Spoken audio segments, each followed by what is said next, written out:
মাওলানা মুফতি আমির হামজা সাহেব, উনি গরিবের ধান কেটে দিচ্ছে, গরিবের ধান মোলাই করে দিচ্ছে। জামাতের ভোট কালেকশন করতে তিনি পারদর্শী নেতা হিসেবে গ্রহণযোগ্য বিবেচনা মানুষ কমেন্টে লিখতেছে। কেমন দিলাম? যা দিলাম সত্য দিলাম। আমির হামজা সাহেব, মুফতি আমির হামজা, উনি এর আগে দেখলাম মানুষের ধান কেটে দিচ্ছে, মানে দুই আটি করে ধান কেটে দিচ্ছে।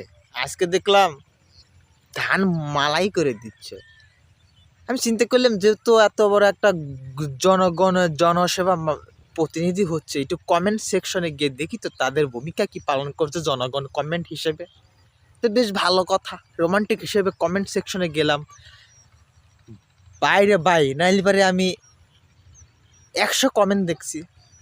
100 কমেন্টের ভিতরে একজনকে দেখলাম না আমি মাওলানা মুফতি আমির হামজা সাহেবকে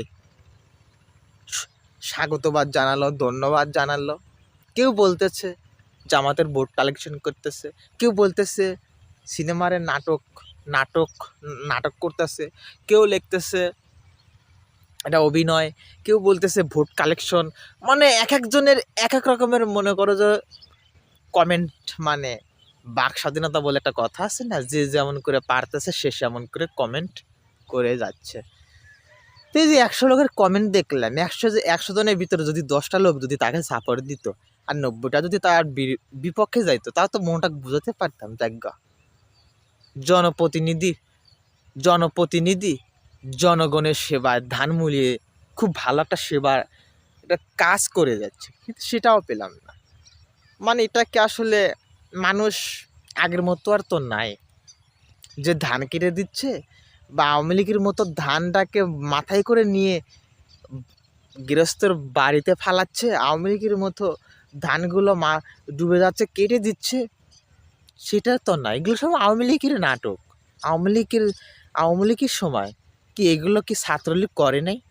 ধান কেটে দেয় নাই, ধান মালাই করে দেয় নাই? তো এটা কিসের চরিত্র দেখা যাচ্ছে? এটা ঠিক আওয়ামী লীগের যে চরিত্র, হেডের মধ্যেই জামাতের ভিতরে হান দিয়েছে, ঠিক না? তা না হলে কেন ভোট কালেকশন করতে হবে? এত বড় একটা জনপ্রিয়তা একটা মানুষ, ভোট কালেকশন করতে হবে, ধান মোলাই করে দিচ্ছে, নাটক করতেছে। এই যে 100 জন মানুষ যে 100 ভাবে মন্তব্য করলো, এখান থেকে তো আমার মনে না জামাতের 1% করে 0% তো কালেকশন হয় না।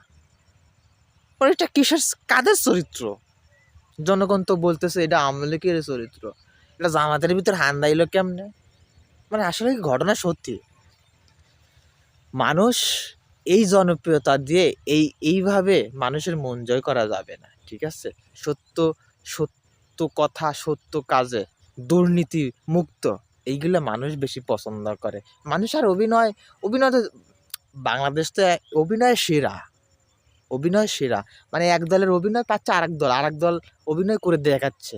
মানুষ তো আর এগুলো ভাল ভুল দিয়ে আর মানুষকে বোঝানো যাবে না, তো অভিনয় করে লাভ নেই তো, ঠিক না?